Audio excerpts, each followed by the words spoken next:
Hi friends, आज हम आधुनिक भारत के इतिहास का एक बहुत ही महत्वपूर्ण टॉपिक का नाम है बंगाल के गवर्नर और गवर्नर जनरल। इसके बारे में काफी डिटेल से चर्चा करेंगे। आप हमारे साथ बने रहिए ताकि आपको इसके बारे में जानकारी हासिल हो सके। इसके लिए हम दो पार्ट बनाएंगे। दो पार्ट में पहले पार्ट में हम बंगाल के गवर्नर और गवर्नर जनरल के बारे में पढ़ेंगे। दूसरे पार्ट में भारत के वायसरॉय के बारे में पढ़ेंगे। तो शुरुआत करते हैं आज का topic. British east India company ने क्या किया? भारत में अपनी सत्ता स्थापित करने के साथ ही प्रशासनिक ढांचे में लगातार बदलाव किए थे। बंगाल में अपनी स्थिति बदलने के साथ ही गवर्नर का पद गवर्नर जनरल में बदल गया था, जिससे भारत में ब्रिटिश प्रशासन की नींव पड़ती है। तो शुरुआत करते एक एक करके बंगाल के गवर्नर के बारे में पढ़ना। सबसे पहले बंगाल के गवर्नर की बात करें तो यह प्रारंभिक चरण था जब ईस्ट इंडिया कंपनी बंगाल में अपनी राजनीतिक पकड़ को मजबूत कर रही थी। पहले गवर्नर जनरल बनते हैं हमारे गवर्नर बनते हैं कौन? तो गवर्नर रॉबर्ट क्लाइव। शासन की बात करें 1757 से 1760 तक इनका शासनकाल रहा था, जो पहला कार्यकाल था इनका। ब्रिटिश साम्राज्य का वास्तविक संस्थापक माना जाता है इनको। क्लाइव को भारत में ब्रिटिश साम्राज्य का वास्तविक संस्थापक माना जाता है। प्लासी के युद्ध में उनकी निर्णायक भूमिका के बाद उन्हें क्या बंगाल का पहला गवर्नर बनाया गया। याद रखना आप, प्लासी के युद्ध किन्होंने लड़ा था? हमारे रॉबर्ट क्लाइव ने और मोहम्मद सिराजुद्दौला ने लड़ा था। श्वेत विद्रोह की बात करें तो क्लाइव ने अंग्रेज सैनिकों के दोहरे भत्ते बंद कर दिए थे। जो अंग्रेज थे, जो हमारे ब्रिटेन से आते थे सैनिक लड़ने के लिए, तो उनको दोहरे भत्ते दिए जाते थे। एक तो ये दूर रह के ये सेवा करने का भत्ता, साथ ही साथ सैनिक जो उनका जो वेतन था वो, तो इस प्रकार दोहरे भत्ते थे वो बंद कर दिए थे, जिससे नाराज होकर अंग्रेज सैनिकों ने उनके विरुद्ध विद्रोह कर दिया था। इस विद्रोह को भारत का पहला श्वेत विद्रोह कहा जाता था और रॉबर्ट क्लाइव ने इस विद्रोह का सफलतापूर्वक दमन किया। अब आप समझ सकते हैं विद्रोह की, क्योंकि ये तो इंग्लैंड है और ये हमारे भारत है। तो यहाँ से आके यहाँ काम करेंगे तो पहला भत्ता तो इस बात का मिलता था। दूसरा क्या है, यहाँ सेना सैनिक है तो उनको वेतन के रूप में पहला भत्ता होता था। इस तरह दोनों भत्ते मिलते थे। रॉबर्ट क्लाइव ने इन दोनों भत्तों को बंद कर दिया और केवल वेतन देना शुरू कर दिया था। तो जो सैनिक थे इस बात से नाराज हो जाते हैं कि भैया इतनी दूर भी आ रहे हैं और आप केवल हमें वेतन देना चाहते हो, तो हम तो इस चीज को स्वीकार नहीं करेंगे। तो यही हमारा क्या पहला श्वेत विद्रोह माना जाता है। तो सोसाइटी ऑफ ट्रेड की बात करें तो रॉबर्ट क्लाइव ने सोसाइटी ऑफ ट्रेड की स्थापना की थी और साथ ही उसने अंग्रेजों के जो निजी व्यापार है तो निजी व्यापार पर प्रतिबंध लगाने का भी प्रयास किया, ताकि कंपनी को अधिक से अधिक राजस्व मिल सके। दूसरे गवर्नर थे हमारे गवर्नर वेंसिटार्ट। नाम आप याद रखेंगे, गवर्नर वेंसिटार्ट की बात करें। इनका शासनकाल था 1760 से 1765 के बीच में। बात करें, इन्होंने मीर कासिम की नियुक्ति की थी। तो वेंसिटार्ट ने मीर कासिम को बंगाल का नवाब बना दिया था, जो बाद में अंग्रेजों के लिए एक बहुत बड़ी चुनौती बन के उभरे थे। फिर बक्सर के युद्ध की बात करें तो इसी के शासनकाल में 1764 में प्रसिद्ध हमारे बक्सर का युद्ध होता है और इस समय बंगाल का नवाब कौन था? मीर कासिम। इसने अवध के नवाब सिराजुद्दौला और मुगल सम्राट शाह आलम द्वितीय के साथ मिलकर अंग्रेजों का सामना किया था। तो वेंसिटार्ट की बात करें तो इसने क्या किया? अवध के नवाब सिराजुद्दौला और मुगल बादशाह सम्राट शाह आलम द्वितीय के साथ मिलकर अंग्रेजों का सामना किया था।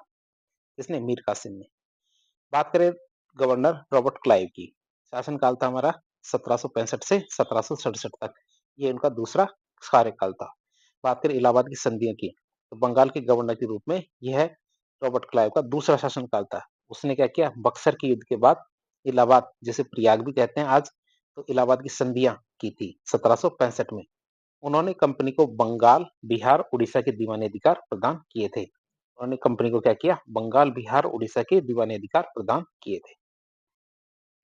बात करें बंगाल में द्वेष शासन की, तो रॉबर्ट क्लाइव ने बंगाल में द्वेष शासन लागू किया था और इस व्यवस्था के तहत कंपनी के पास दीवानी मतलब राजस्व अधिकार थे, जबकि नवाब के पास क्या था? फौजदारी मतलब न्याय और कानून व्यवस्था के अधिकार थे। मतलब पैसे इकट्ठा करने का काम तो कंपनी के पास था और न्याय और कानून व्यवस्था का अधिकार किसके पास था? जिसे हम फौजदारी अधिकार कहते हैं, ये नवाब के पास था। यह व्यवस्था बाद में अत्यधिक आलोचना का विषय बन जाती है। फिर उप दीवानों की नियुक्ति की बात करें तो रॉबर्ट क्लाइव ने राजा शिताब रॉय को दीवान का उप दीवान, बिहार का उप दीवान और मोहम्मद रजा खान को बंगाल का उप दीवान नियुक्त किया था। दो उप दीवान थे हमारे कौन? राजा शिताब राय को तो बिहार का और मोहम्मद रजा खान को बंगाल का उप दीवान नियुक्त किया था।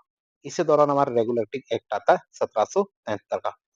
उसकी बात करें तो पद का उन्नयन की बात करें तो 1773 ईस्वी में रेगुलेटरी एक्ट के तहत बंगाल के गवर्नर के पद को बंगाल का गवर्नर जनरल बना दिया गया था।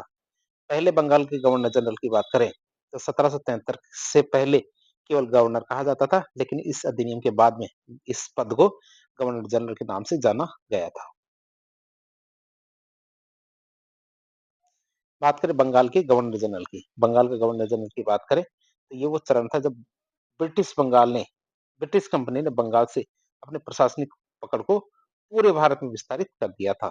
तो बात करें पहले गवर्नर जनरल की, तो भारत के गवर्नर जनरल का पहले क्रम देख ले कौन-कौन है।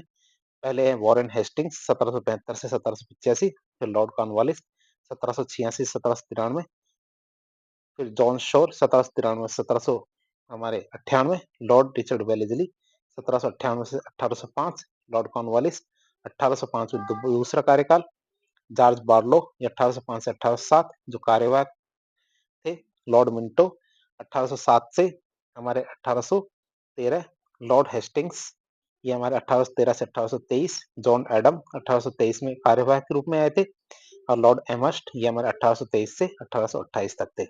ये हमारे बंगाल के गवर्नर जनरल थे। इनके बारे में एक-एक करके पढ़ना शुरू करते हैं। पहले हमारे कौन वॉरेन हेस्टिंग्स, वॉरेन हेस्टिंग्स की बात करें तो इनका शासनकाल 1772 से 1785 के बीच में था। बाद में परिवर्तन की बात करें तो वॉरेन हेस्टिंग्स बंगाल के गवर्नर बन के आए थे, लेकिन 1773 में उसे रेगुलेटिंग एक्ट के तहत बंगाल का पहला गवर्नर जनरल भी बना दिया गया था। इनकी बात करें तो इन्होंने पहले मदरसे की स्थापना की, तो उसने भारत में पहले मदरसे की स्थापना की थी कब? 1781 में, जो अंग्रेजों के द्वारा स्थापित पहला मदरसा था। फिर भू राजस्व सुधार की बात करें तो वॉरेन हेस्टिंग्स ने भू राजस्व सुधार में काम किया, जैसे द्वैत शासन की समाप्ति की 1765 ईस्वी में रॉबर्ट क्लाइव के द्वारा चालू किया गया जो द्वैत शासन है, इसको भू राजस्व सुधार के तहत 1772 में वॉरेन हेस्टिंग्स के द्वारा समाप्त कर दिया गया था।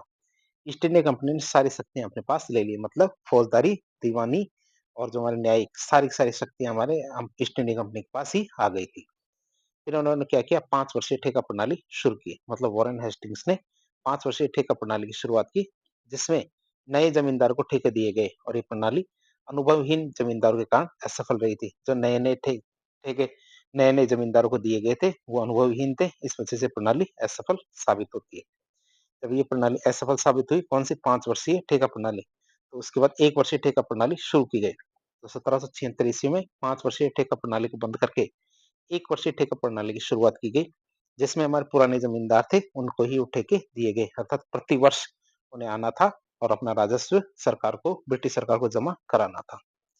फिर न्यायिक सुधारों की बात करें, तो हमारे वॉरेन हेस्टिंग्स ने जो न्यायिक सुधारों की बात करें तो क्या-क्या किए, तो न्यायालयों की स्थापना की इसने। हेस्टिंग्स ने जिला स्तर पर दीवानी और फौजदारी दोनों प्रकार के न्यायालय स्थापित किए। हेस्टिंग्स ने क्या किया, जिला स्तर पर दीवानी और फौजदारी न्यायालय स्थापित किए। जिला दीवानी न्यायालय की बात करें, इसमें कलेक्टर न्यायाधीश होते थे, और जिला फौजदारी न्यायालय की बात करें, तो इसमें हमारे भारतीय न्यायाधीश नियुक्त किए गए थे। तो आप देख सकते हैं, जिला दीवानी न्यायालय में तो जिसमें पैसे देने की बात है, तो इसमें तो कलेक्टर न्यायाधीश होते थे, और जिला फौजदारी मतलब न्याय के मामले थे, उसमें भारतीय न्यायाधीशों को नियुक्त किया गया था।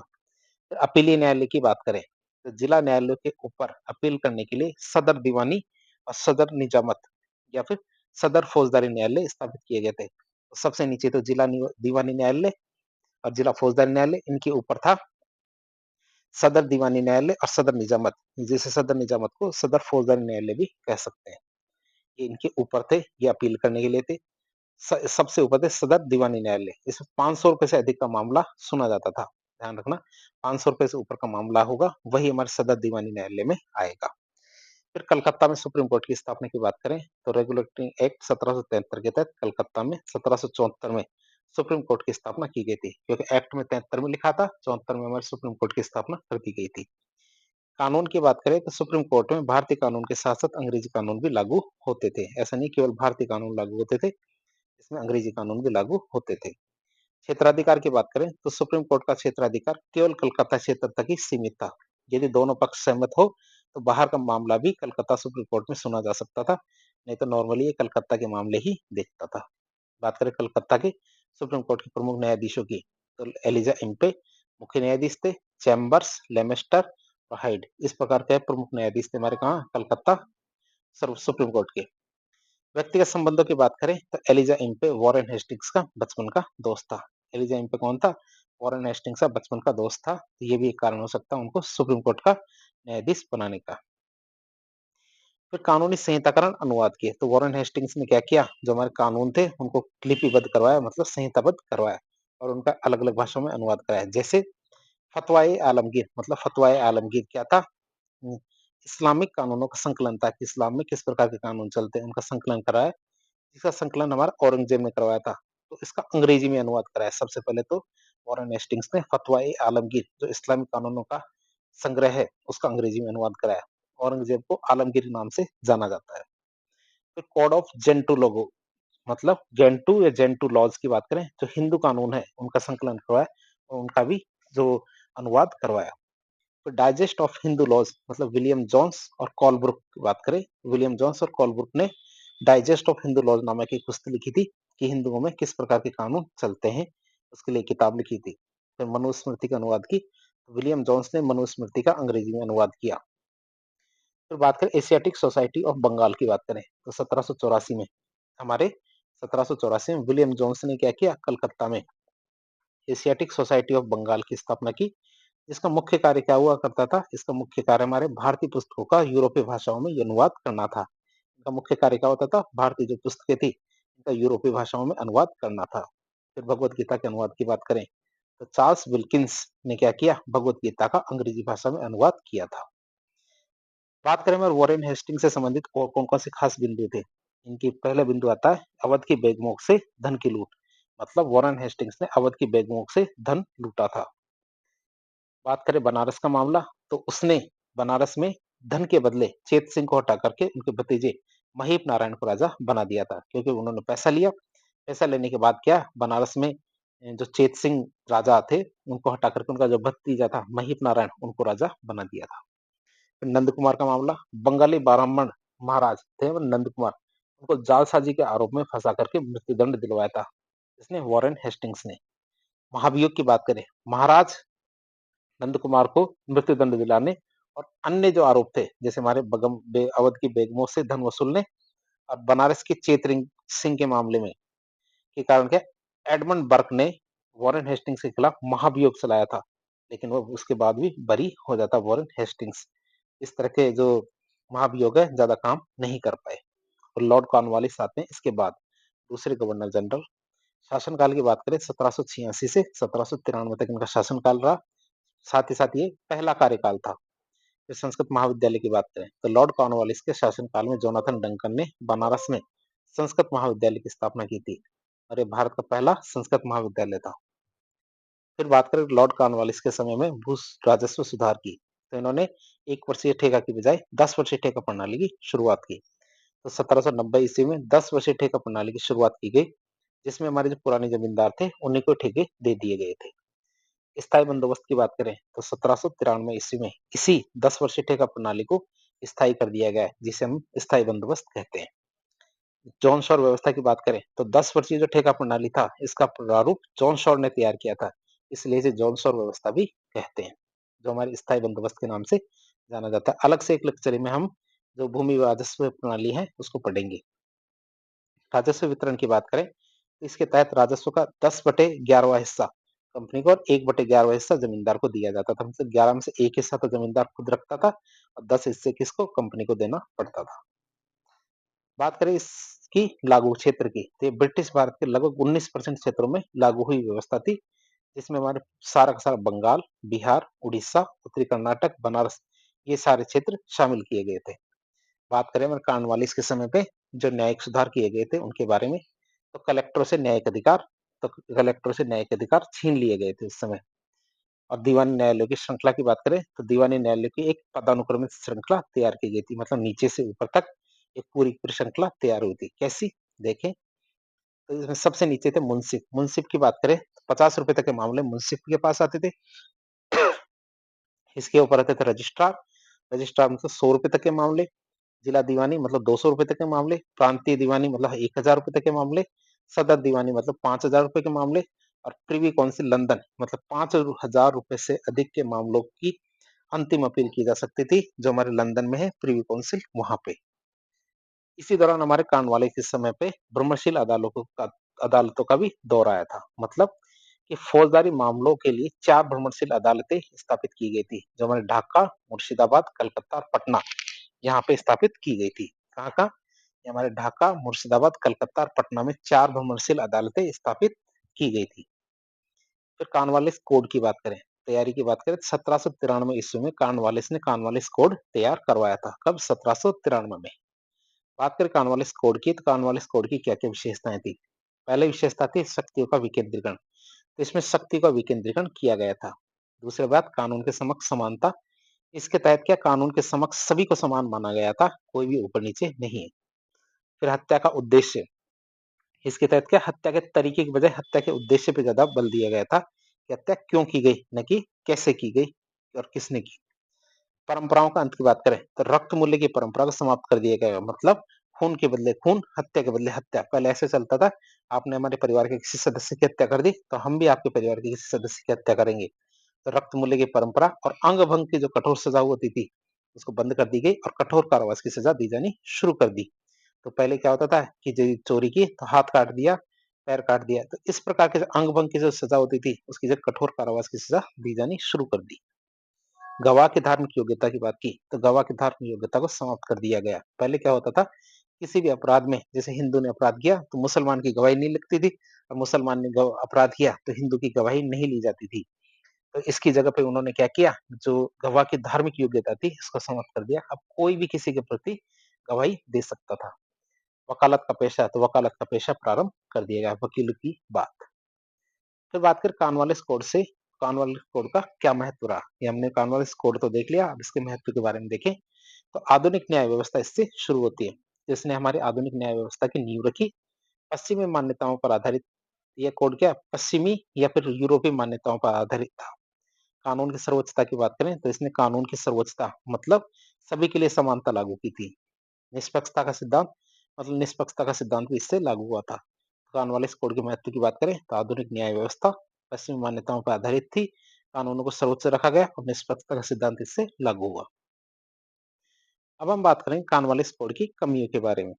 पहली कमी आती है न्याय धीमा और महंगा हो गया, मतलब न्याय धीमा और महंगा हो जाता है, क्योंकि लंबी प्रक्रिया चलती है। धनवानों के द्वारा न्याय, तो धनवान लोग धन देके न्याय को खरीद लिया करते थे। फिर बात करें अंग्रेज न्यायाधीशों की अनभिज्ञता, क्या अंग्रेज न्यायाधीशों की अनभिज्ञता की बात करें, तो अंग्रेज न्यायाधीश भारतीय परिस्थितियों से परिचित नहीं थे। अंग्रेज न्यायाधीश क्या थे? भारतीय परिस्थितियों से परिचित नहीं थे। कानूनों की जटिलता, कानून अधिक जटिल थे तथा भारतीय उनको समझ नहीं पाते थे। इसलिए लोग जातीय पंचायतों का सहारा लेने लग गए थे। अब हम देखेंगे प्रशासनिक सेवा के बारे में। प्रशासनिक सेवा के बारे में देखें, तो शुरुआत की बात करें, तो लॉर्ड कॉर्नवालिस ने भारतीय प्रशासनिक सेवा, मतलब जो आईएएस सेवा, इंडियन एडमिनिस्ट्रेटिव सर्विस, और भारतीय पुलिस सेवा, इंडियन पुलिस सर्विस आईपीएस, इसकी शुरुआत की थी। इसलिए उसे क्या भारतीय सिविल सेवा का जनक माना जाता है। लॉर्ड कॉर्नवालिस को क्या माना जाता है? भारतीय सिविल सेवा का जनक माना जाता है। तीसरे गवर्नर जनरल आते हैं हमारे कौन? John sure. जॉन शॉर की बात करें, इनका शासनकाल 1793 से 1798 तक रहा था। जॉन शॉर ने स्थायी बंदोबस्त का प्रारूप तैयार किया था, और उनके शासनकाल में कंपनी ने अहस्तक्षेप की नीति अपनाई थी। क्या किया था? अहस्तक्षेप की नीति अपनाई थी, अर्थात कुछ भी नहीं करना सबसे बड़ा काम है। फिर आते हैं अगले गवर्नर जनरल हमारे लॉर्ड रिचर्ड वेलेस्ली। शासनकाल की बात करें, तो 1798 से 1805 तक इनका शासनकाल रहा था। बंगाल के शेर की बात करें, तो लॉर्ड रिचर्ड वेलेस्ली को बंगाल का शेर कहा जाता है। क्या? लॉर्ड रिचर्ड वेलेस्ली को क्या कहा जाता था? बंगाल का शेर कहा जाता था। चतुर्थ आंग्ल मैसूर युद्ध की बात करें, तो उसने चतुर्थ आंग्ल मैसूर युद्ध में टीपू सुल्तान की हत्या कर दी थी।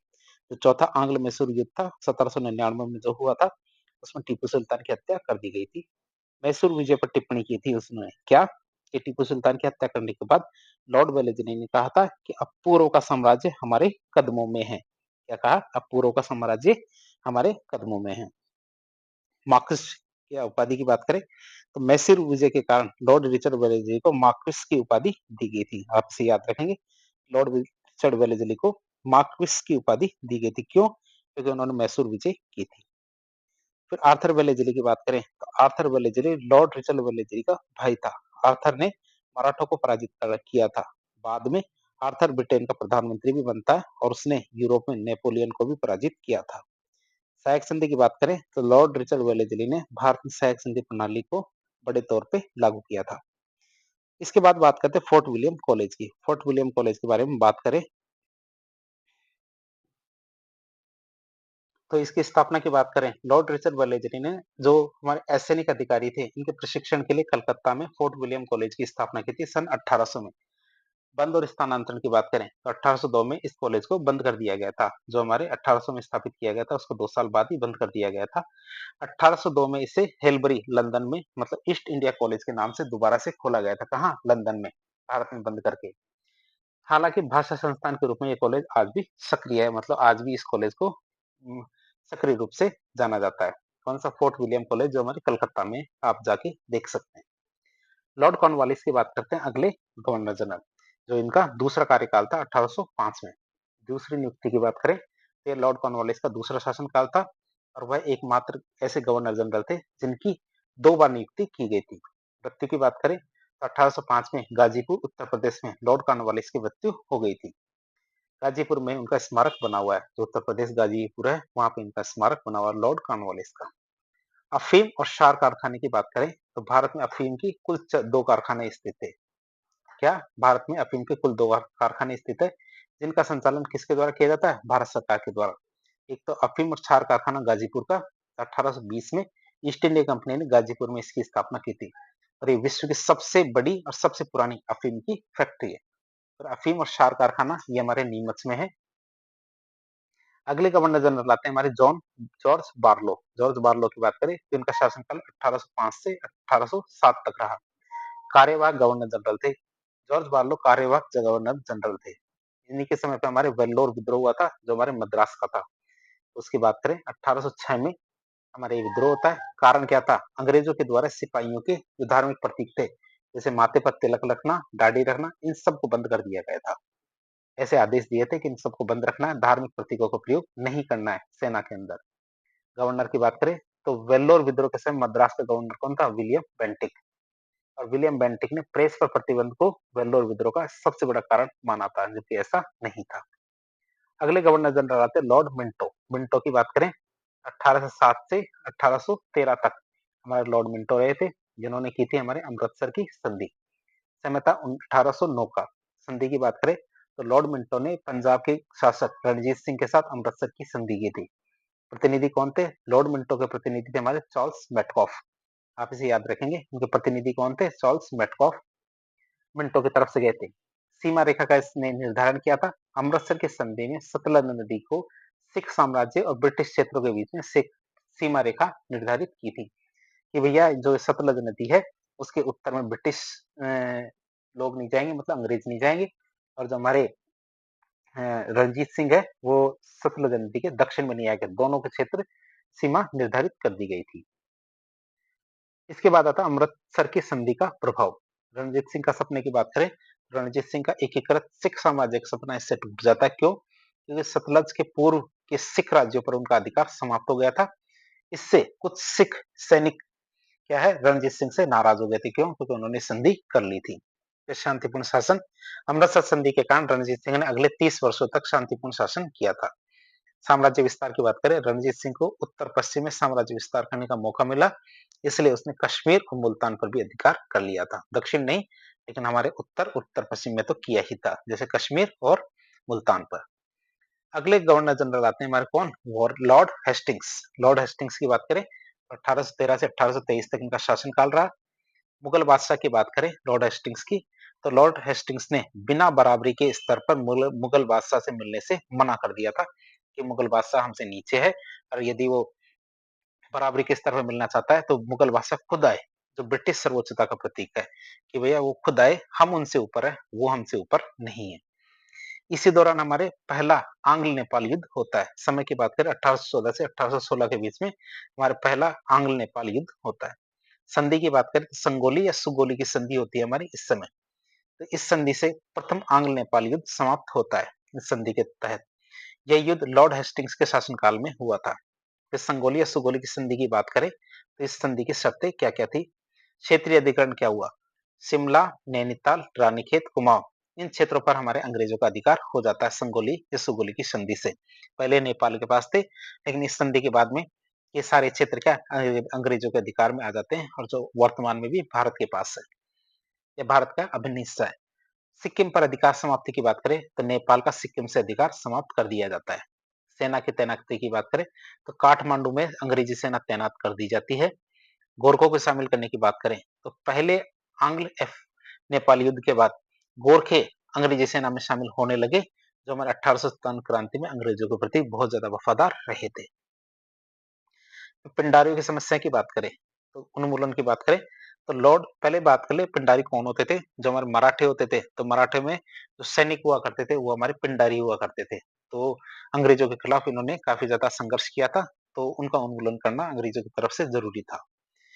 तो लॉर्ड हेस्टिंग्स ने पिंडारियों का उन्मूलन किया था, जो मध्य भारत में लूटपाट करके करने वाले नियमित सैन्य समूह थे। अनियमित सैन्य समूह थे कि कभी भी उनका मन होता था और कहीं से भी वो लूटपाट कर लेते थे। नेतृत्व की बात करें तो उत्तरी सेना का नेतृत्व लॉर्ड हेस्टिंग्स ने किया था, जबकि दक्षिणी सेना का नेतृत्व किसने किया था? थॉमस हिस्लोप ने किया था। जो हमारे सलमान खान की और सोहेल खान की एक मूवी थी, तो उस मूवी में हमारे पिंडारियों का एक बहुत अच्छा एपिक दिखाया गया था, पिंडारी और अंग्रेजों का। बात करें पिंडारी की टिप्पणी, पिंडारियों पर टिप्पणी की तो मेलकम ने पिंडारियों को मराठा जो शिकारी थे उनके शिकारी कुत्ते कहा था। कि मराठा शिकारियों के शिकारी कुत्ते कौन? पिंडारी। ये किसने कहा था? पिंडारी पर टिप्पणी करते हुए मेलकम ने कहा था। बात करें पिंडारी की, पिंडारी के मुख्य नेता कौन कौन थे? पिंडारियों का मुख्य नेता एक तो हमारा चीतू था, और चीतू जंगल में एक चीते के द्वारा मार दिया गया था। बाद में बात करें तो वासिल मोहम्मद की बात करें तो वासिल मोहम्मद ने जेल में आत्महत्या कर ली थी और उसे सिंधिया ने गिरफ्तार करवाया था। वासिल मोहम्मद को किसने गिरफ्तार करवाया? सिंधिया ने गिरफ्तार करवाया था। करीम खां की बात करें, करीम खां को गोरखपुर की जागीर दे दी गई थी। आमिर खां को टोंक की जागीर दी गई थी। तो इस तरह हमने 4 पिंडारी नेताओं के बारे में देखा। चित्तू को जंगल में एक चीते ने मार दिया था। वासिल मोहम्मद की बात करें तो उसने जेल में आत्महत्या कर ली थी और उसे सिंधिया ने गिरफ्तार करवाया था। करीम खां की बात करें तो करीम खां को गोरखपुर की जागीर दी गई थी, और आमिर खां की बात करें तो आमिर खां को टोंक की जागीर दी गई थी। बात करें हमारे रैयतवाड़ी और महालवाड़ी व्यवस्था की, ये भी हमारे राजस्व व्यवस्था थी। तो इसी समय मतलब लॉर्ड हेस्टिंग्स के शासनकाल में दक्षिण भारत में तो रैयतवाड़ी और उत्तर भारत में महालवाड़ी नामक भू राजस्व व्यवस्थाएं प्रारंभ की गई थी। हम जैसा कि हम देखेंगे आगे वाले जो लेक्चर आएंगे उनके अंदर हम इन व्यवस्थाओं को पहले देखेंगे। बात करें अगले गवर्नर जनरल की, जो हमारे जॉन एडम की बात करें, इनका शासनकाल था 1823 में और एक कार्यवाहक गवर्नर जनरल थे। इन्होंने प्रेस पर प्रतिबंध लगाया। तो जॉन एडम ने प्रेस पर प्रतिबंध लगा दिया था। राजा राममोहन राय के प्रभाव की बात करें तो प्रेस पर प्रतिबंध लगाने के कारण राजा राममोहन राय का मिरातुल अखबार प्रतिबंधित हो गया था। बात करें मिरातुल अखबार की तो मिरातुल अखबार फारसी भाषा का अखबार था और ये एक साप्ताहिक अखबार था जो प्रत्येक शुक्रवार को प्रकाशित होता था। कौन सा? मिरातुल अखबार। किसका अखबार था? राजा राममोहन राय का। राजा राममोहन राय पर टिप्पणी की बात करें तो जॉन एडम ने राजा राममोहन राय के लिए कहा था कि राजा राममोहन राय ईसाई के लिए ईसाई थे और हिंदू के लिए हिंदू थे। मतलब जो जैसा सामने आता था उसी के प्रकार उसके विचार उनके विचार हो जाते थे। आगे हमारे अगले गवर्नर जनरल आते हैं, ये हमारा लॉर्ड एमहर्स्ट। एमहर्स्ट की बात करें तो इनका शासनकाल 1823 से 1828 तक रहा। मुगल बादशाह से बराबरी की बात की तो लॉर्ड एमहर्स्ट पहला गवर्नर जनरल था जो मुगल बादशाह से बराबरी के स्तर पर मिला था, अर्थात जैसे फेस टू फेस मिला था। जो ब्रिटिश सर्वोच्चता के पूर्ण स्थापित होने का प्रतीक था कि भैया ब्रिटिश साम्राज्य पूरी तरह से स्थापित हो चुका है, मुगल बादशाह खत्म होने के कगार पे। पहला आंग्ल बर्मा युद्ध की बात करें तो 1824 से 1826 तक ये युद्ध चला था। कारण था हमारा बर्मा जो म्यांमार है उसके द्वारा ब्रिटिश क्षेत्रों पर अतिक्रमण किया जा रहा था, इसी वजह से युद्ध होता है। बैरकपुर छावनी का विद्रोह की बात करें तो प्रथम आंग्ल बर्मा युद्ध के समय बैरकपुर छावनी के 47वीं नेटिव इन्फेंट्री के सैनिकों ने विद्रोह कर दिया था। किसने? 47वीं नेटिव इन्फेंट्री के जो सैनिक थे उन्होंने विद्रोह कर दिया था। क्यों? क्योंकि वे कल्ली विजय नियम थे उसके अनुसार समुद्री यात्रा नहीं करना चाहते थे। नियम था हमारा कल्ली विजय का नियम, और कल्ली विजय का नियम का मतलब होता था कि समुद्री यात्रा करने को धार्मिक रूप से अपवित्र माना जाता था, अर्थात धर्म विरोधी माना जाता था हमारा समुद्री यात्रा करना। संधि होती है हमारे बर्मा के साथ अंग्रेजों की, यान्दबू की संधि। यान्दबू की संधि के तहत पहली आंग्ल बर्मा युद्ध समाप्त होता है। अब हम देखते हैं यान्दबू की संधि के प्रावधान क्या क्या थे, उसकी बात करें तो बर्मा का आत्मसमर्पण। बर्मा के ने मणिपुर और भारत के अन्य क्षेत्रों पर अपना अधिकार समाप्त कर दिया था। बर्मा ने क्या किया? मणिपुर और भारत के अन्य क्षेत्र थे उन पर अपना अधिकार समाप्त कर लिया। अंग्रेजी अधिकरण की बात करें तो अंग्रेजों ने बर्मा के कुछ क्षेत्र जैसे अरकान और तेनासरीम इन पर भी अधिकार कर लिया था। अब हम देखेंगे भारत के गवर्नर जनरल। पहले बंगाल के गवर्नर जनरल देखे, पहले हमने देखे बंगाल के गवर्नर, फिर देखे हमने बंगाल के गवर्नर जनरल, अब देखेंगे भारत के गवर्नर जनरल। तो भारत के गवर्नर जनरल की एक सीरीज शुरू होगी, उसकी बात करें तो 1833 का एक चार्टर एक्ट आता है। उस चार्टर एक्ट के द्वारा बंगाल के जो गवर्नर जनरल है उनको भारत का गवर्नर जनरल बना दिया गया था और यह भारत की पर ब्रिटिश प्रभुत्व की सबसे बड़ी घोषणा थी। बात कर ले पहले गवर्नर जनरल की। पहले गवर्नर जनरल थे हमारे विलियम बेंटिंग, मतलब भारत का पहला गवर्नर जनरल कौन था? विलियम बेंटिंग था। अब हम बात करेंगे भारत के गवर्नर जनरल का जो क्रम था, सीरीज थी, उनके नामों के बारे में। सबसे पहले विलियम बेंटिंक जो 1828 से 1835 तक थे। चार्ल्स मेटकॉफ 1835 से 1836 तक ये कार्यवाहक गवर्नर जनरल थे भारत के। लॉर्ड ऑकलैंड 1836 से 1842 तक। लॉर्ड एलनबरो 1842 से 1844 तक। लॉर्ड हॉर्डिंग प्रथम 1844 से 1848। लॉर्ड डलहौजी 1848 से 1856 तक। इस तरह भारत के गवर्नर जनरल का ये एक तरह से क्रम था। फिर विलियम बेंटिक की बात करें, विलियम बेंटिक की बात करते हैं, इनका शासनकाल 1828 से 1835 तक रहा। पद में परिवर्तन की बात करें तो बंगाल के गवर्नर जनरल के रूप में भारत आया था, लेकिन 1833 के चार्टर एक्ट के तहत उसे भारत का गवर्नर जनरल बना दिया गया था। राजनीतिक विचारधारा की बात करें तो विलियम बेंटिक व्हीग दल का सदस्य था और वो बेंथम और मिल के जो उपयोगितावादी सिद्धांत था उस पर विचार रखता था और बेंथम का अनुयायी था। अब बात करें जो हमारे बेंथम और मिल का उपयोगितावादी सिद्धांत क्या कहता है? अधिकतम लोगों का अधिकतम सुख। तो वही विचार उनका था, किनका? विलियम बेंटिंक का। वो बेंथम को पत्र लिखा करता था और कहता था कि वैचारिक रूप से आप ही यहाँ शासन करेंगे, मैं केवल सैद्धांतिक रूप से शासन कर रहा हूँ। शारीरिक रूप से शासन कर रहा हूँ लेकिन वैचारिक या सैद्धांतिक रूप से हमारे बेंथम ही यहाँ पे शासन करेंगे। बेंथम को पत्र लिख के कहता है। फिर अफीम व्यापार का नियमन की बात करें तो विलियम बेंटिक ने अफीम के व्यापार का नियमन किया था और केवल बॉम्बे बंदरगाह से अफीम का व्यापार किया जा सकता था उस समय। उस समय क्या, केवल जो बॉम्बे बंदरगाह था तो वहीं से हमारे अफीम का व्यापार किया जा सकता था। फिर ब्रह्मशील जो अदालतें थी उस समय 4 अदालतें थी, उनको बंद करना। तो उसने कॉर्नवालिस के द्वारा जो ब्रह्मशील अदालतें खोली गई थी 4, उनको बंद कर दिया गया। फिर स्थानीय भाषाओं का प्रयोग की बात करें तो न्यायालय में फारसी के स्थान पे स्थानीय भाषाओं का प्रयोग भी किया जा सकता था इनके समय पे। बात करें मेडिकल कॉलेज की तो 1835 ईस्वी में विलियम बेंटिंग ने कलकत्ता में मेडिकल कॉलेज की स्थापना की और वो भारत का पहला मेडिकल कॉलेज था। अंग्रेजी प्रशासनिक भाषा की बात करें तो 1835 में ही अंग्रेजी को भारत की प्रशासनिक भाषा बना दिया गया था। प्रेस पर उनका क्या दृष्टिकोण था? तो विलियम बेंटिक प्रेस पर प्रतिबंध के खिलाफ, प्रेस को खुली छूट देने के पक्ष में थे हमारे विलियम बेंटिक। राज्यों के विलय की बात करें तो विलियम बेंटिक ने 1831 में मैसूर और 1834 में कुर्ग, कछार इनको अंग्रेजी रियासत में मिला लिया था। आप याद रखेंगे, विलियम बेंटिक ने 1831 में तुम्हारा मैसूर, 1834 में कुर्ग और कछार इन क्षेत्रों को हमारे अंग्रेजी रियासत में मिला लिया था, जिसे मैसूर पर तो उन्होंने आरोप लगाया था कि यहाँ कुशासन चल रहा है और अंग्रेजी शासन की यहाँ खास जरूरत है।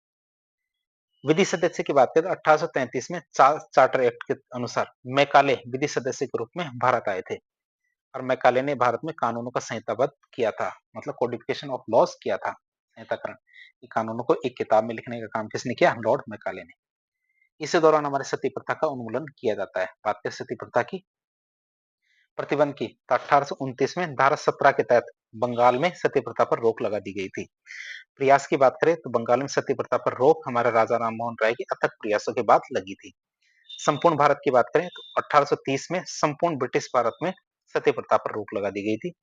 विरोध की बात करें तो इसका विरोध भी किया गया, किसने? तो राधाकांत देव ने सती प्रथा पर प्रतिबंध का विरोध किया था। राधाकांत देव का संगठन का नाम था धर्म सभा। उन्होंने इसका विरोध किया था। उनको लगा कि अंग्रेज जो भारतीय थे उनके जो समाज और धार्मिक जीवन है उनके अंदर प्रवेश कर रहे थे।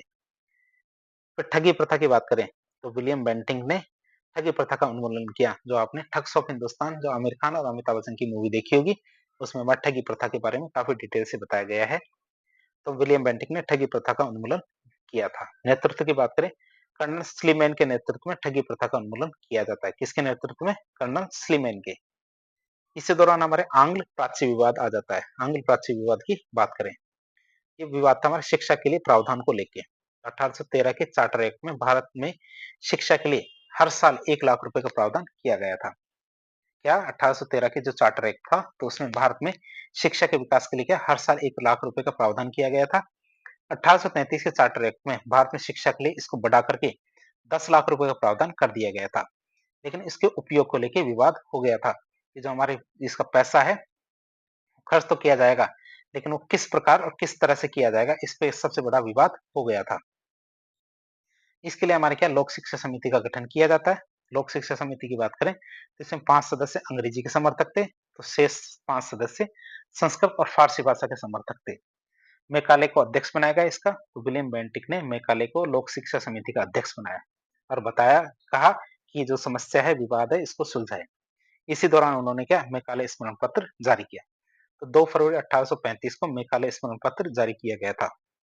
मैकाले ने अपने प्रसिद्ध विप्रोवेशन या निस्पंदन सिद्धांत दिया था, जिसे ट्रिकल डाउन थ्योरी भी कहा जाता है मैकाले की।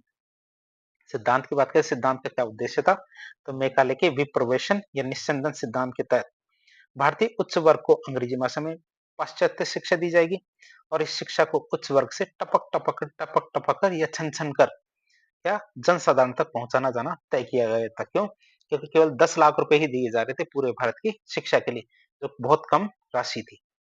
इस स्वीकृति कार्यान्वयन की बात करें तो 7 मार्च 1835 को मैकाले के विप्रोवेशन या निस्यंदन सिद्धांत को सरकार ने स्वीकार कर लिया था।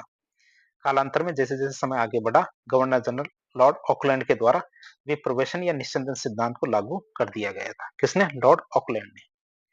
अब हम बात करें लोक शिक्षा समिति के अंग्रेजी के समर्थक कौन कौन थे। ये हमारे Bentinck, Macaulay, Munro, Elphinstone, Trevelyan और राजा राम मोहन राय, ये हमारे क्या है इसके समर्थक थे। अब आप सोचेंगे इसमें तो 5 ही सदस्य थे, इसमें 6 कैसे? ये हमारे भारत के गवर्नर जनरल बेंटिक भी इसमें शामिल हो गए थे और मैकाले को तो इसका अध्यक्ष ही बनाया गया था। तो इसमें 5 ही सदस्य मानेंगे।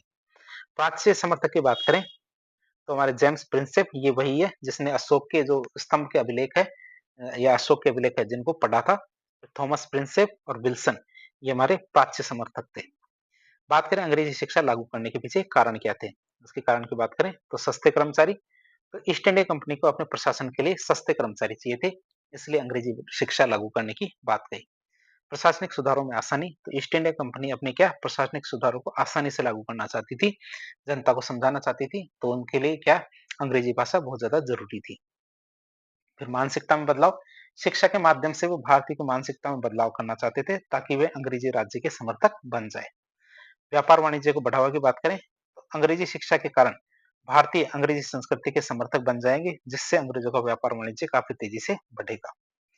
फिर ईसाई धर्म के प्रचार की बात करें तो अंग्रेजी शिक्षा के माध्यम से ही ईसाई धर्म का प्रचार प्रसार करना चाहते थे। फिर चार्ल्स मैटकॉफ की बात करें, शासनकाल कब से कब तक रहा, अगले हमारे भारत के गवर्नर जनरल कौन थे? Charles Metcalfe. इनका शासनकाल हमारे 1835 से 1836 तक रहा। ये भी कार्यवाहक गवर्नर जनरल थे।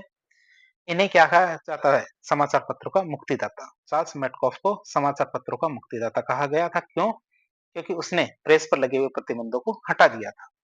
राजस्थान की रियासतों की बात करें तो चार्ल्स मैटकॉफ ने 1818 में राजस्थान की जो रियासत थी उनके साथ संधि करने के लिए अंग्रेजों की तरफ से प्रतिनिधित्व का कार्य किया था। किसने? चार्ल्स मैटकॉफ ने। कई परीक्षा में पूछा गया था 1818 में अंग्रेजों की तरफ से राजस्थान में संधि करने के लिए कौन गया था? जवाब आएगा चार्ल्स मैटकॉफ। अगले गवर्नर जनरल है भारत के कौन? Lord Auckland. लॉर्ड ऑकलैंड की बात करें, शासनकाल रहा था 1836 से 1842 तक। बात करें इसकी तो ग्रैंड ट्रंक रोड का पुनर्निर्माण करवाया था हमारे चार्ल्स ऑकलैंड ने। तो लॉर्ड ऑकलैंड ने क्या किया? कलकत्ता से दिल्ली के बीच में ग्रैंड ट्रंक रोड है, इसका पुनर्निर्माण करवाया था। तो पहले आंग्ल अफगान युद्ध की बात करें, समय था हमारा 1839 से 1842 तक। कारण था हमारा अफगानिस्तान के शासक थे दोस्त मोहम्मद, ये क्या कर रहे थे? रूस से दोस्ती कर रहे थे। तो उसको रोकने के लिए हमारे ये पहला आंग्ल अफगान युद्ध होता है, जिससे अंग्रेज अपने भारत के लिए खतरा मानते थे कि रूस कभी भी भारत पर हमला कर सकता है। शाह शुजा की बात करें तो 1809 में अफगानिस्तान के शहजादे थे राजकुमार कौन? शाह शुजा भागकर सहायता के लिए रणजीत सिंह के पास जाता है और उन्हें क्या कोहिनूर हीरा भेंट कर देता है। किसे? शाह शुजा वो क्या कहते हैं रणजीत सिंह को। बाद में शुजा भागकर क्या अंग्रेजों के पास चला गया था। तो ये शाह शुजा की बात थी। फिर त्रिपक्षीय संधि की बात करें तो 1839 में क्या होता है? शुजा, रणजीत सिंह और ईस्ट इंडिया कंपनी, इनके बीच में एक समझौता हुआ और अंग्रेजों ने अफगानिस्तान पर आक्रमण कर दिया। तीनों के बीच में संधि होती है और संधि होने के बाद क्या अंग्रेजों ने अफगानिस्तान पर आक्रमण कर दिया। शुरुआत की सफलता और हार की बात करें। आरंभ में क्या अंग्रेजों को अफगानिस्तान में सफलता मिलती है और अंग्रेजों की सहायता से शुजा क्या अफगानिस्तान का शासक बन जाता है। बाद में अफगानों ने क्या किया, शुजा की हत्या कर दी, जिसके बाद अंग्रेज क्या युद्ध में हारने लगे और अंग्रेजों को भारी नुकसान उठाना पड़ा। अगले भारत के गवर्नर जनरल आते हैं हमारे कौन, लॉर्ड एलन बरो। लॉर्ड एलन बरो की बात करें, इनका शासनकाल था 1842 से 1844 के मध्य। बात करें सिंध का विलय, इनके समय पर सिंध का विलय किया गया। 1843 ईस्वी में सिंध का ब्रिटिश भारत में विलय कर दिया गया था। नेतृत्व की बात करें तो यह विलय चार्ल्स नेपियर के नेतृत्व में किया गया था। नेपियर की टिप्पणी क्या कहती है, नेपियर की टिप्पणी कहती है कि चार्ल्स नेपियर ने सिंध विलय को अफगानिस्तान अभियान की पूंछ कहा था। क्यों? क्योंकि अफगानिस्तान युद्ध में मिली हार की क्षतिपूर्ति के रूप में सिंध का विलय कर लिया गया था। अर्थात अंग्रेजों को अफगानिस्तान तो मिला नहीं था, लेकिन उसकी पूंछ के रूप में, अर्थात हाथी तो हाथ से चला गया लेकिन पूंछ तो हाथ आई, अर्थात सिंध को तो ब्रिटिश साम्राज्य में मिला लिया गया था। फिर बात करें दास प्रथा के प्रतिबंध पर, तो 1843 ईस्वी में धारा 5 के तहत दास प्रथा पर पूर्ण रूप से प्रतिबंध लगा दिया गया था। बात करें घोषणा की, तो दास प्रथा पर प्रतिबंध की घोषणा 1833 ईस्वी में चार्टर एक्ट के तहत की गई थी। जो 1833 का चार्टर एक्ट था, उसमें यह घोषणा पहले ही की जा चुकी थी। अब हम बात करेंगे लॉर्ड हार्डिंग प्रथम के बारे में। इनका शासनकाल हमारा 1844 से 1848 तक रहा था। इसके दौरान क्या पहला आंग्ल सिख युद्ध भी हुआ था, तो हमारा 1845 से 1846 तक होता है। कारण की बात करें तो हमारे वहाँ पंजाब के जो राजा थे रणजीत सिंह, इनकी मृत्यु हो जाती है 1839 में। रणजीत सिंह की मृत्यु के बाद सिख साम्राज्य में उत्तराधिकार का संघर्ष और आंतरिक अस्थिरता बढ़ जाती है। सिखों के विभाजन की बात करें तो रणजीत सिंह की मृत्यु के बाद सिख भी दो भागों में विभाजित हो गए थे।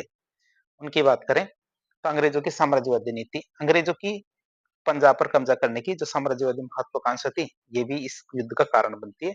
और साथ ही साथ अयोग्य जो हमारे उत्तराधिकारी थे, तो रणजीत सिंह के उत्तराधिकारी जैसे खड़क सिंह, नौनिहाल सिंह, शेर सिंह, दलीप सिंह, ये सब अयोग्य थे, जिससे क्या केंद्रीय सत्ता काफी ज्यादा कमजोर हो गई थी। तो इसी दौरान हमारे भारत के अंग्रेज और जो हमारे पंजाब थे, इन दोनों के बीच में युद्ध होता है। युद्ध का नाम है सबराव का युद्ध। सबराव के युद्ध की बात करें, सबराव हमारे पंजाब में पड़ता है। समय था हमारा 10 फरवरी 1846।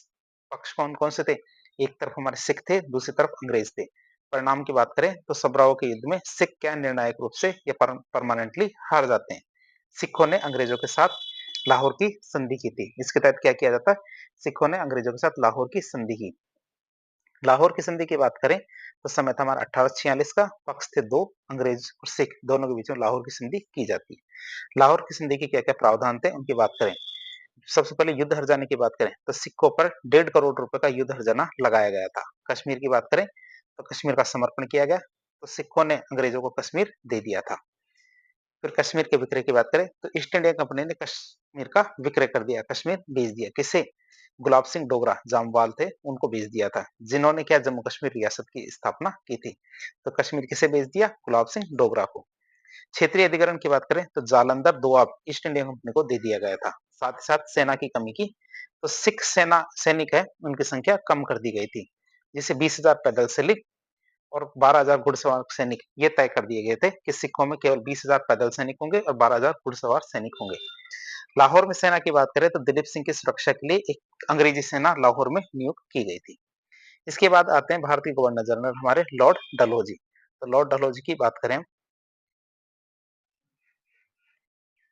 तो लॉर्ड डलहौजी का शासनकाल था हमारा 1848 से 1856 तक शासनकाल रहा। सबसे युवा गवर्नर जनरल की बात करें तो लॉर्ड डलहौजी भारत के सबसे युवा गवर्नर जनरल थे। आधुनिक भारत के मानचित्र के निर्माता भी हमारे लॉर्ड डलहौजी को माना जाता है। लॉर्ड डलहौजी को आधुनिक भारत के मानचित्र का निर्माता कहा जाता है। क्यों? क्योंकि उसने बड़े पैमाने पर भारतीय रियासतों का ब्रिटिश साम्राज्य में विलय किया था। बात करें विलय की नीतियों की, तो लॉर्ड डलहौजी ने भारतीय रियासतों का ब्रिटिश साम्राज्य में दो ही तरीके से विलय किया था। एक तो युद्ध के द्वारा किया गया विलय और एक था हमारा शांतिपूर्ण तरीके से किया गया विलय। तो दो तरीके थे जिसके जरिए उन्होंने भारतीय रियासतों का अंग्रेजी रियासत में विलय किया था। सबसे पहले युद्ध के द्वारा किए गए विलय की बात करें, एक पंजाब का जो 1849 में, सिक्किम का 1850 में, लोअर बर्मा 1852 और पीगू का 1852। ये वो रियासतें जिनका युद्ध के माध्यम से विलय किया गया था। पंजाब की बात करें तो पंजाब का समय था 1849, जिसमें हमारे दूसरा आंग्ल सिख युद्ध हुआ था। इसके बाद हमारे पंजाब का विलय अंग्रेजी या ब्रिटिश रियासत में कर दिया गया था। कारण क्या था? अंग्रेज क्या सिखों के आंतरिक मामलों में अत्यधिक हस्तक्षेप करते थे। मुल्तान के जो गवर्नर थे मूलराज, उन्होंने क्या किया, एक ब्रिटिश अधिकारी की हत्या भी कर दी थी, जिसके कारण पंजाब में कई अंग्रेजों की हत्याएं हो गई थी। जो लॉर्ड डलहौजी थे, उनको इस चीज से बुरा लगा और उन्होंने पंजाब पर आक्रमण कर दिया और कहा कि मैं ये युद्ध क्या है, बदले की भावना से लड़ूंगा, क्योंकि तुमने मुझे हमें अंग्रेजों को मारा, हम भी तुम्हें मारेंगे। इसी दौरान क्या होता है, हमारे चिलियांवाला का युद्ध होता है। चिलियांवाला के युद्ध की बात करें तो चिलियांवाला हमारे पंजाब में पड़ता है। समय था 1849। युद्ध होता है किनके बीच में? सिख बनाम अंग्रेजों के बीच में युद्ध होता है। सेनापति कौन था? तो अंग्रेजों की तरफ से तो सेनापति गफ ने भाग लिया था। परिणाम की बात करें, इस युद्ध का कोई खास परिणाम नहीं निकला था। गफ ने क्या जीत का दावा किया, क्योंकि परिणाम नहीं निकला तो गफ ने कहा हम जीत गए। जिस पर लॉर्ड डलहौजी हंसते हुए कहते हैं, यदि ऐसी जीत सब देते रहे तो भारत में या ब्रिटिश साम्राज्य को ऐसी जीतें बर्बाद कर देगी, अर्थात ऐसी झूठी जीतें। वास्तविक जीत तो अलग है, लेकिन इस तरह की झूठी जीतें यदि बार बार होती रही तो जल्दी ब्रिटिश साम्राज्य बर्बाद हो जाएगा। इसी दौरान आगे हमारे आता है गुजरात का युद्ध, जो हमारे गुजरात पंजाब में पड़ता है। समय है हमारा 1849 का। पक्ष कौन है? हमारे सिख बनाम अंग्रेज इसके पक्ष थे। सेनापति की बात करते हैं, गुजरात युद्ध में अंग्रेजों की तरफ से सेनापति गफ ने भाग लिया था। बात करें तोपों वाला युद्ध, तो गुजरात युद्ध को ही तोपों वाला युद्ध भी कहा जाता है। क्यों? क्योंकि इसमें भारी तोपखाने का प्रयोग किया गया था। बात करें युद्ध के परिणाम की, तो गुजरात युद्ध में सिख निर्णायक रूप से हार गए थे और अंग्रेज क्या जीत गए थे। दिलीप सिंह की बात करें तो दिलीप सिंह जो आखिरी राजा थे हमारे पंजाब के, तो उनको पेंशन देकर लंदन भेज दिया गया था और उन्होंने वहां जाके ईसाई धर्म को स्वीकार कर लिया था और यूरोप में उनकी मृत्यु होती है। अंग्रेजों ने दिलीप सिंह को कोहिनूर हीरा भी ले लिया था। जो दिलीप सिंह थे उनसे अंग्रेजों ने क्या किया था, कोहिनूर हीरा ले लिया था। और वर्तमान में जो कोहिनूर हीरा है, ये ब्रिटिश क्राउन में जड़ा हुआ है। पंजाब के विलय की बात करें तो पंजाब का ब्रिटिश साम्राज्य में विलय कर लिया गया। चार्ल्स नेपियर की बात करें तो गुजरात के युद्ध में अंग्रेजों ने चार्ल्स नेपियर को भेजा था, लेकिन चार्ल्स नेपियर जहां पहुंचा उससे पहले ही गफ ने क्या युद्ध लड़ा और जीत लिया था। अब हम बात करेंगे शांतिपूर्ण तरीके से लड़े विलय किए गए जो राज्य थे उनके बारे में। तो ये क्या थे? ये विलय गोद निषेध नीति या व्यक्तिगत नीति या हड़प नीति के तहत किए गए थे। ये हमारी नीतियां याद रखेंगे, गोद निषेध नीति, व्यक्तिगत नीति या हड़प नीति के तहत इन राज्यों को ब्रिटिश राज्य में मिलाया गया था। डलहौजी की बात करें तो डलहौजी ने रियासतों को वर्गीकरण 3 भागों में किया, अर्थात डलहौजी ने भारतीय रियासतों को 3 भागों में बांटा था। पहली वे रियासतें होती थी जो अंग्रेजों के आने के से पहले स्वतंत्र थी, बाद में अंग्रेजों से संधियां कर लेती है। दूसरी वो रियासतें होती थी जो पहले या तो मुगलों के या मराठों के अधीन होती थी और बाद में क्या अंग्रेजों के अधीन हो गई थी। तीसरी वो रियासतें होती थी जिनको अंग्रेजों के द्वारा पुनर्स्थापित किया गया था। तो 3 प्रकार की रियासतें थी। बात करें डलहौजी ने किन किन रियासतों को गोद लेने का अधिकार दिया, तो पहली श्रेणी की रियासतों को गोद लेने का अधिकार था, अर्थात जिनके प्रॉपर या नियमित जो उत्तराधिकार के जो शासक नहीं थे उनको क्या गोद लेने का अधिकार था। गोद लिए हुए व्यक्ति को उत्तराधिकार के अंतर्गत राजा बनाने का अधिकार था। तो पहली श्रेणी की रियासतों को गोद लेने का अधिकार था। दूसरी और तीसरी श्रेणी की जो रियासतें थी उनको गोद लेने के लिए पहले अंग्रेजों से पूछना पड़ता था। खास बात यह है कि दूसरी श्रेणी की रियासतों को यथासंभव अनुमति दे ही दी जाती थी, लेकिन तीसरी रियासतें थी इनका तो विलय कर लिया जाता था। बात करें शांतिपूर्ण तरीके से कौन कौन सी रियासतें थी जिनका विलय अंग्रेजी रियासत में कर लिया गया, किसके तहत? हड़प नीति के तहत। पहली रियासत हमारी सतारा महाराष्ट्र की थी, 1848 में पहला राज्य बना। जैतपुर उत्तर प्रदेश का 1849 में, संबलपुर उड़ीसा का 1849 में, बघाट हिमाचल प्रदेश में 1850 में, उदयपुर जो मध्य प्रदेश में है 1852 में, झांसी जो मध्य प्रदेश में है 1853 में, नागपुर महाराष्ट्र में है ये 1854 में, करौली राजस्थान में 1855 में। लेकिन 18 इसी दौरान क्या 1857 की क्रांति हो जाती है और करौली के जो मदन बाल थे उन्होंने अंग्रेजों का साथ दिया 1857 की क्रांति में। इसलिए कोर्ट ऑफ डायरेक्टर्स के कहने पे करौली को वापस दे दिया जाता है, विलय नहीं किया जाता। लॉर्ड डलहौजी की बात करें तो लॉर्ड डलहौजी के अन्य विलय और नीतियों के बारे में बात करें तो अवध का विलय उन्होंने ब्रिटिश साम्राज्य में किया, ब्रिटिश भारत में किया। 1856 में कुशासन का आरोप लगाया, लॉर्ड डलहौजी ने अवध का विलय ब्रिटिश भारत में कर लिया। ये विलय क्या है, किसकी रिपोर्ट के आधार पर किया गया? तो ये विलय हमारे आउटरम की रिपोर्ट के आधार पर किया गया था। अवध में क्या ब्रिटिश भारत में विलय के समय आउटरम क्या था? अवध का रेजिडेंट था। और अवध से पहले अवध आउटरम से पहले अवध का रेजिडेंट कौन था? हमारे स्लीमेन। 1851 में लॉर्ड डलहौजी ने अवध के बारे में कहा था कि एक दिन यह चेरी जो ग्लास फल है मेरे मुंह में आके जरूर गिरेगी, अर्थात मैं इसका विलय ब्रिटिश भारत में जरूर कर लूंगा एक दिन। अवध के जो नवाब थे वाजिद अली शाह, इनको कलकत्ता भेज दिया गया। तो वाजिद अली शाह ने कलकत्ता लखनऊ में केसर बाग का निर्माण करवाया था। आप इसे याद रखेंगे, वाजिद अली शाह ने क्या किया, लखनऊ में केसर बाग का निर्माण करवाया था। तो बात करें स्थापत्य कला की, तो बड़ा इमाम बाड़ा और छोटा इमाम बाड़ा, ये क्या है, लखनऊ की प्रसिद्ध इमारतें हैं। बड़ा इमाम बाड़ा को लखनऊ की भूल भुलैया भी कहा जाता है। वाजिद अली शाह को ठुमरी कत्थक का जनक भी माना जाता है। बात करें हैदराबाद से बराक, तो 1853 में लॉर्ड डलहौजी ने क्या हैदराबाद से कुछ पैसा जो उधार था वो मांगा, तो हैदराबाद देने से मना कर देता है और अपनी असमर्थता दर्शाता है, मैं ये पैसा नहीं दे पाऊंगा। तो इसके बदले में लॉर्ड डलहौजी क्या करते हैं, हैदराबाद से बरार वाला क्षेत्र छीन लेते हैं। तो पेंशनों के अंत, तो डलहौजी ने कुछ राजाओं की पेंशन बंद कर दी। जैसे 1853 में लॉर्ड डलहौजी ने पेशवा बाजीराव द्वितीय का जो बेटा था पुत्र नाना साहब, उनकी पेंशन बंद कर दी थी। 1853 में लॉर्ड डलहौजी ने कर्नाटक के नवाब की पेंशन भी बंद कर दी थी। 1855 में लॉर्ड डलहौजी ने तंजौर के जो राजा थे उससे उनकी उपाधि छीन ली थी। क्यों? क्योंकि राजा तो केवल होगा, एक ही होगा जो ब्रिटेन के अंदर होगा। फिर मुगल बादशाह की बात करें, तो लॉर्ड डलहौजी ने मुगल बादशाह की उपाधि छीनने का प्रयास किया था और लाल किला खाली करने के लिए आदेश भी दिया। लॉर्ड डलहौजी के द्वारा किए गए सुधारों के बारे में बात करें, तो लॉर्ड डलहौजी को भारत में कई सुधारों का श्रेय दिया जाता है, जिसके कारण उन्हें आधुनिक भारत का निर्माता भी कहा जाता है। जैसे एक होती है हमारी तार सेवा, टेलीग्राम सेवा की बात करें, 1852 में लॉर्ड डलहौजी ने भारत में तार सेवा की शुरुआत की थी। तार विभाग का प्रमुख किसे बनाया गया, ओ शैगनेसी को तार विभाग का प्रमुख बनाया गया था। रेल सेवा की बात करें, तो 1853 में लॉर्ड डलहौजी ने भारत में रेल सेवा की शुरुआत की थी। भारत में पहली रेल कहां से कहां तक चली थी, ये बॉम्बे से ठाणे तक। बॉम्बे मतलब जो बोरी बंदर है आज का, वही पहले बोरी बॉम्बे हुआ करता था, वहां से ठाणे तक ट्रेन चली थी।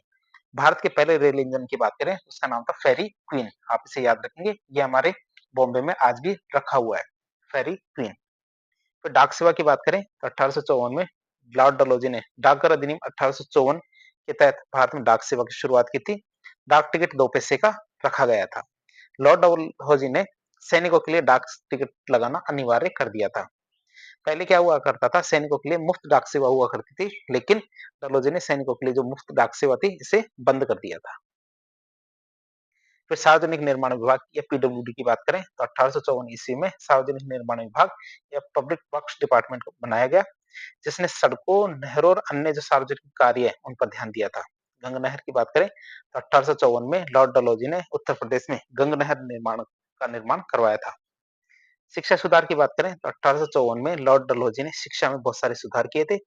ये सुधार हमारे चार्ल्स वुड के नेतृत्व में किए गए थे, इसलिए इन्हें वुड डिस्पैच कहा जाता है।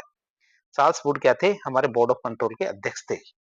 वुड डिस्पैच को हमारे भारतीय शिक्षा का मैग्ना कार्टा कहा जाता है। ये हमारी शिक्षा के सुधार थे। अब हम बात करेंगे जो वुड डिस्पैच था, इसके कौन कौन से प्रावधान थे। तो प्रावधान की बात करें, तो अंग्रेजी शिक्षा नीति का उद्देश्य क्या था, पाश्चात्य ज्ञान का प्रचार प्रसार करना। दूसरा, शिक्षा का माध्यम क्या होना चाहिए, तो प्राथमिक शिक्षा तो मातृभाषा में दी जानी चाहिए। माध्यमिक शिक्षा जो 5वीं से 10वीं तक की है, ये अंग्रेजी और स्थानीय दोनों भाषाओं में दी जानी चाहिए। उच्च शिक्षा केवल अंग्रेजी भाषा में दी जानी चाहिए। स्कूलों की बात करें, तो जिला स्तर पर एंग्लो वर्नाकुलर मतलब दोनों भाषाओं में स्कूल खोले जाने चाहिए, मतलब अंग्रेजी में भी, साथ में देशी या क्षेत्रीय भाषाओं में भी होना चाहिए। शिक्षा विभाग की बात करें, तो 5 प्रांतों में शिक्षा विभाग की स्थापना की जाए, जिनमें क्या एक कमिश्नर नियुक्त किया जाए। जो शिक्षा विभाग है उनके ऊपर क्या एक कमिश्नर नियुक्त किया जाए, जो हमारे गवर्नर जनरल को रिपोर्ट प्रस्तुत करे। विश्वविद्यालय की बात करें, तो कलकत्ता, बॉम्बे और मद्रास में विश्वविद्यालय खोले जाने चाहिए, जो 1857 में स्थापित कर भी दिए गए थे। अध्यापक प्रशिक्षण की बात करें, तो अध्यापकों के प्रशिक्षण की व्यवस्था की जानी चाहिए। शिक्षा के विस्तार की बात करें, तो महिला शिक्षा, तकनीकी शिक्षा और व्यावसायिक शिक्षा को बढ़ावा दिया जाना चाहिए। अब हम बात करेंगे लॉर्ड डलहौजी के प्रशासनिक सुधारों के बारे में। तो उन्होंने नॉन रेगुलेशन अरेंजमेंट की बात करें, तो लॉर्ड डलहौजी ने नए जीते गए जो क्षेत्र थे उनमें नॉन रेगुलेशन अरेंजमेंट लागू किया था, और इनमें कमिश्नर की नियुक्ति की जाती थी, जो क्या है सीधा गवर्नर जनरल के प्रति उत्तरदायी होते थे। अब हम देखेंगे लॉर्ड डलहौजी के द्वारा किए गए सैनिक सुधारों के बारे में। उनकी बात करें, तो सैनिक मुख्यालय की बात करें, तो लॉर्ड डलहौजी ने सैनिक मुख्यालय कलकत्ता से शिमला शिफ्ट कर दिया था। तोपखाने की बात करें, तो लॉर्ड डलहौजी के द्वारा तोपखाना और या फिर बारूद खाना कलकत्ता से मेरठ लगाया गया और फिर ले जाया गया। फिर बात करें सेना में संरचनात्मक बदलाव की, तो लॉर्ड डलहौजी ने सेना में यूरोपियनों, सिखों और गोरखों की संख्या बढ़ा दी थी ताकि भारतीय सैनिकों पर निर्भरता कम की जा सके। तो इस तरह आज एक लेक्चर के जरिए हमने आधुनिक भारत के इतिहास के बंगाल के गवर्नर जनरल, बंगाल के गवर्नर और भारत के गवर्नर जनरल के बारे में काफी डिटेल से पढ़ने की कोशिश की। तो इस प्रकार के इन्फॉर्मेटिव वीडियो देखने के लिए हमारे चैनल से जुड़े। वीडियो यदि पसंद आए तो वीडियो को लाइक करें, चैनल को सब्सक्राइब करें, अपने दोस्तों के साथ शेयर करें। अगले पार्ट के अंदर, दूसरे पार्ट के अंदर हम भारत के वायसराय के बारे में काफी डिटेल से चर्चा करेंगे। धन्यवाद।